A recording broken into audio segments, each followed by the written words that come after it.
Elites ने पाकिस्तान अपने लिए बनाया था, उनको एक वेलफेयर स्टेट का एक मॉडल चाहिए था। ना वो हमें मरने देते हैं, ना वो हमें सही से जीने देते हैं। चाहे वहाँ पे जो प्राइम मिनिस्टर है वो इतने कोई वेल एजुकेटेड नहीं है, लेकिन उन्होंने ऐसा संभाला तो है। अब जाके हमारे मुल्क में बात शुरू हुई है कि पेपाल को पाकिस्तान में लेके आना। हम वैसा नहीं कर रहे जैसा इंडियन लोग कर रहे हैं। वो स्ट्रगल कर रहे हैं और वो अपना आप दिखा भी रहे हैं। बिस्मिल्लाहिर्रहमानिर्रहीम। प्रोग्राम उठो पाकिस्तान के एक नए सेगमेंट के साथ आपका होस्ट हमजा साजिद राना हाजिर है। आज हम एक यूनिवर्सिटी के बाहर मौजूद हैं और हम यंगस्टर्स से जानेंगे कि देखें इंडिया के अंदर जिस तरह G20 का समिट हो रहा है, इंडिया एक बहुत बड़ी माशी ताकत के तौर पे सामने आ रहा है। 40 से ज़्यादा मुल्कों की मेज़बानी कर रहा है। कई बड़े तजारती सौदे होंगे।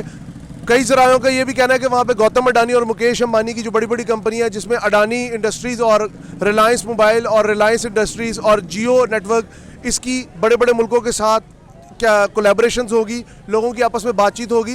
तो आइए हम यंगस्टर से जानते हैं कि पाकिस्तान इस वक्त कहाँ खड़ा है। खित्ते में एक हिंदुस्तान एक बड़ी ग्लोबल ताकत और एक जिसे कहते हैं ना एशियन टाइगर के तौर पे नज़र आ रहा है, लेकिन पाकिस्तान इस वक्त हमें कहीं भी नहीं नज़र आ रहा। हम तो दिन ब दिन नीचे जा रहे हैं। तो इसके बारे में हम लोगों से जानेंगे और स्टूडेंट से जानेंगे, उनका मौक़िफ़ और स्टूडेंट से पूछेंगे वो इसके बारे में क्या राय रखते हैं। बेसिकली अगर हम पाकिस्तान को देखें तो पाकिस्तान हर हवाले से वहीं पे खड़ा है।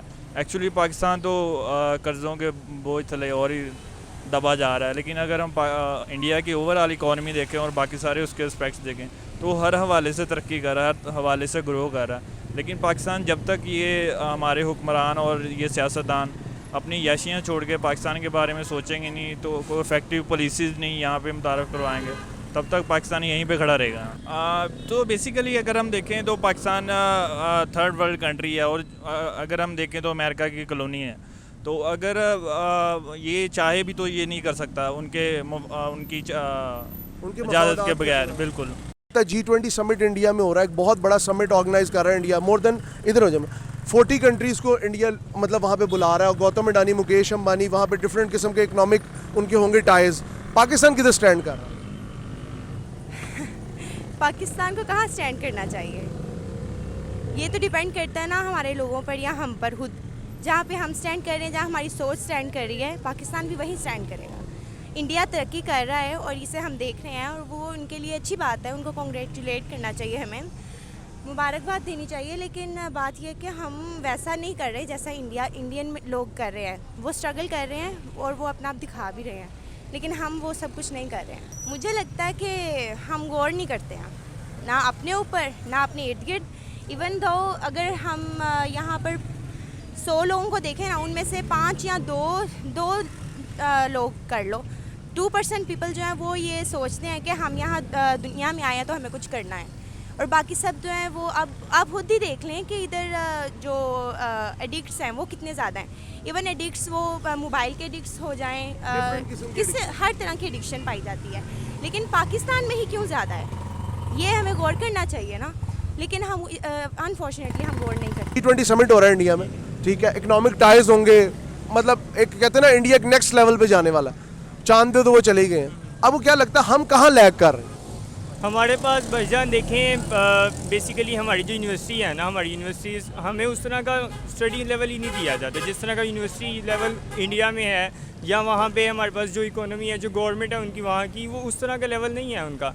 वो हमें उस तरह के अपॉर्चुनिटीज़ ही नहीं देते कि हम उस तरह उस लेवल पे जाके सोच सकें, उस लेवल पे जाके कोई एडवांसमेंट कर सकें। हमारे पास यहाँ पे प्रोजेक्ट्स क्या हैं, यहाँ पे लोगों को दिखा देते हैं रोड्स बना दिए हमने यहाँ पे जनाब अंडरपासेस बना दिए और फ्लाई ओवर्स बना दिए, लेकिन ये हमने यहाँ इनको खाना तो नहीं है। हमारी तो यहाँ पे बेसिक हेल्थ नहीं पूरी हो रही, हमारी यहाँ पे एजुकेशन नहीं पूरी हो रही, कुछ है ही नहीं है, बेसिक नीड्स नहीं है, वहाँ हम रुल रही है। यहाँ पे हमने कहाँ पे उस लेवल पे चले जाना है। बेसिकली हमारी गवर्नमेंट को चाहिए कि सबसे पहले हमारी बेसिक नीड्स पूरी करें, उसके बाद ये चीज़ें देखें कि यार इसके बाद हमने कैसे आगे तरक्की करनी है, क्या इसके आगे एडवांसमेंट करनी चाहिए। हमारी तो यही चीज़ें पूरी नहीं, हमें तो वहाँ तक हम तो सोच ही नहीं सकते अभी वहाँ पे कि हम किस तरह जाएंगे उस लेवल। मेरिट होना चाहिए, करप्शन खत्म होगी तो मेरिट ऑटोमेटिकली सस्टेन हो जाएगा।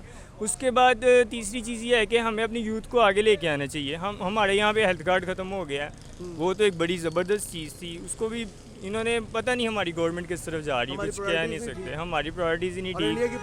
इंडिया की प्रायोरिटीज़ ठीक है, चाहे वहाँ पे जो प्राइम मिनिस्टर है वो इतने कोई वेल एजुकेटेड नहीं है, लेकिन उन्होंने ऐसा संभाला तो है ना कि यार उनको पता है कि मैंने किस चीज़ को आगे लेके चलना है, किस चीज़ को नहीं चलना। करप्शन भी वहाँ पे है, लेकिन उस लेवल की नहीं है जिस लेवल की यहाँ पे चल रही है इस टाइम। यार हमारी बेसिकली जो यूथ का एक्सपोजर नहीं है बहुत ज़्यादा, यहाँ पे ऐसा इंफ्रास्ट्रक्चर ही नहीं है कि यहाँ पे जो यूथ को जो है ना हम अपनी जो इंगेज करें। तो जब तक यहाँ पे न्यू कंपनीज नहीं आएंगी, यूथ इंगेज नहीं होगी। अब देखें गूगल में मोस्टली इंडियंस ही हैं, मोस्ट ऑफ द कंपनीज के सीईओज जो हैं वो इंडियंस ही हैं। IT companies. हाँ जी। बेसिकली जब हमारे जो इधर यूथ की इंगेज ही नहीं होगी, उनको पता ही नहीं होगा, एक्सपोजर ही नहीं होगा, तो फिर हम कैसे, फिर तो हम लैक ही करेंगे और कुछ नहीं करेंगे हम। कंपैरिजन नहीं कर सकते आप इंडिया के साथ अपना, क्योंकि उनकी आईटी इंडस्ट्री देखें, हर चीज़ देखें, वो बहुत टॉप लेवल पे। गूगल में सीईओ आप बात कर लें या यूट्यूब की बात कर लें, उनका एक अलग लेवल है। हमें वहाँ पे जाने में टाइम लगेगा, लेकिन बात वही है कि स्टार्ट करेंगे तो होगा। अब जाके हमारे मुल्क में ये बात शुरू हुई है कि पेपाल को पाकिस्तान में लेके आना, लेकिन वो भी देखें बैंक माफिया लाने भी देता है कि नहीं लाने देता। यार देखें, अगर बात की जाए, दोनों मुल्क जब 1947 में आज़ाद हुए तो ये कहा जा सकता है कि जो इंडिया की जो खारजा पॉलिसी, फॉरेन पॉलिसी रही है, कंपेरेटिव अगर उसको हम कंपेयर करें पाकिस्तान के साथ, तो वो उन्होंने हमेशा एक इंटरनेशनल स्टेज पे ना एक अपनी बैकबोन दिखाई, एक अपना स्टैंड लिया है। लेकिन अगर हम कंपेयर करें पाकिस्तानी पॉलिसीज़ को, वो कभी भी इतनी ठोस नहीं रही। उन्होंने हमेशा ही जो है इन रिटर्न जो है मुल्क के असासे जो हैं उन्होंने वो गिरवी रखवाए, और ऊपर से जो इंडिया की जो इंटरनेशनल जो सपोर्ट है, कम्युनिटी भी है, वो एक बहुत ही पॉजिटिव रोल प्ले करती है इंडिया का इस तरह की समिट्स में स्पेशली। और रही बात पाकिस्तान की, पाकिस्तान के अंदर की जो बार बार जो हुकूमतें गिरती हैं, फिर जो इस्टेब्लिशमेंट वगैरह है जो कि इंटरफेयर हो रहा है, हम सबको एट दिस पॉइंट पता है, तो उसकी वजह से एक स्टेबिलिटी पैदा नहीं हो पा रही मुल्क के अंदर, और ना ही पॉलिसीज़ के अंदर। जब तक पॉलिटिकल स्टेबिलिटी इस मुल्क के अंदर नहीं आएगी तो आप कैसे एक्सपेक्ट कर सकते हो कि इकोनॉमिक पॉलिसीज़ आपकी अच्छी होंगी? क्योंकि हर पार्टी जो है उनका होता है कि अभी हम फ़िलहाल आए हैं, जब तक हम इधर हैं, अगर फॉर एग्ज़ाम्पल एक पार्टी है वो कुछ पैसे खर्च करके उनके जो हैं जिनकी जो लोगों को सीटें मिल रही हैं, वो अपना मुनाफा बनाने के लिए ही आते हैं, और उनका इतना होता है कि अब हम लोग आए हैं आगे, तो हमें फॉर एग्ज़ाम्पल हमने 50 रुपये इन्वेस्ट किए हैं, हमें एटलीस्ट 150-200 रुपये बनाने हैं। और रही बात उस बात की, अगर मेरा अपना जो पर्सनल ओपिनियन है, मुझे तो यही लगता है कि एलीट्स ने पाकिस्तान अपने लिए बनाया था, उनको एक वेलफेयर स्टेट का एक मॉडल चाहिए था। वो अवाम हम उनको मिले हुए हैं, ना वो हमें मरने देते हैं, ना वो हमें सही से जीने देते हैं, और वो उन्होंने हमें एक लाइफ सपोर्ट पे रखा हुआ है दुनिया को दिखाने के लिए कि ये एक मुल्क है, आओ हमें चंदा दो।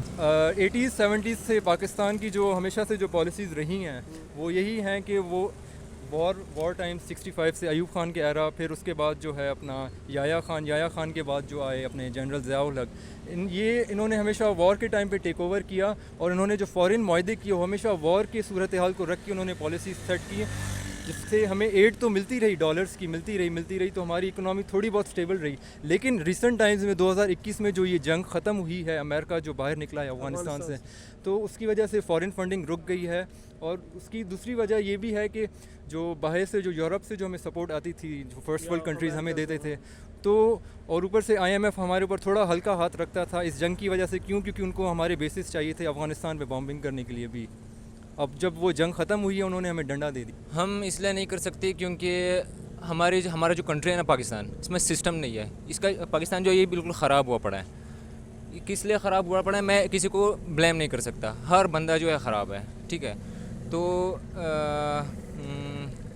नहीं हो सकता। पाकिस्तान जो है, पाकिस्तान को सेट करने के लिए ना चाहिए कि पाकिस्तान जो है ये किसी और कंट्री के पास चला जाए। जैसा कि आपने देखा, हमने डिफरेंट यूनिवर्सिटी स्टूडेंट से पूछा कि G20 समिट क्या है, इसकी क्या ज़रूरत है, क्या इसके इंडिया को ग्लोबल इम्पैक्ट होगा, क्या फ़ायदा होगा। मोस्टली स्टूडेंट्स को ये बड़ी हैरानी की बात है मेरे लिए, यूनिवर्सिटी स्टूडेंट्स को G20 समिट का पता ही नहीं है। मैं बड़ा हैरान हूँ। हम लोग IT में नहीं लैग करते, हम लोग इन्फॉर्मेशन में भी लैग करते हैं, कम्युनिकेशन में भी लैग करते हैं। कैमरा शाइनेस इतनी ज़्यादा है इस मुल्क के अंदर, कोई भी अपना ना वर्डिक्ट देते हुए 100 बार घबराता है। और दूसरी बात, ये लोगों को पब्लिक पॉलिसी का नहीं पता, इंटरनेशनल रिलेशंस का नहीं पता। मैं तो बहुत हैरान हूँ। As a nation we are totally bankrupt also, and we are from mind we are also corrupt। ये बात बिल्कुल लिखी पड़ी है। हिंदुस्तान किसी वजह से तरक्की कर रहा है, हिंदुस्तान का आगे जाना बिल्कुल एक से कहते हैं ना, बिल्कुल सही बात है। हम लोग किसी वजह से आउट परफॉर्म हो गए, हमारी कोई सोच ही नहीं है, कोई रेलिवेंस ही नहीं है मिजाज की। लोगों से पूछो, उन्हें G20 समिट के बारे में नहीं पता। इतना ग्लोबल इम्पैक्ट वाला समिट आपके हमसाये में हो रहा है। आई एम रियली होपलेस कि इस कौम का फ्यूचर क्या होगा। लेकिन लेट्स से हम होप कर सकते हैं हमारी जो कौम है वो थोड़ा सा इसके बारे में सोच सके।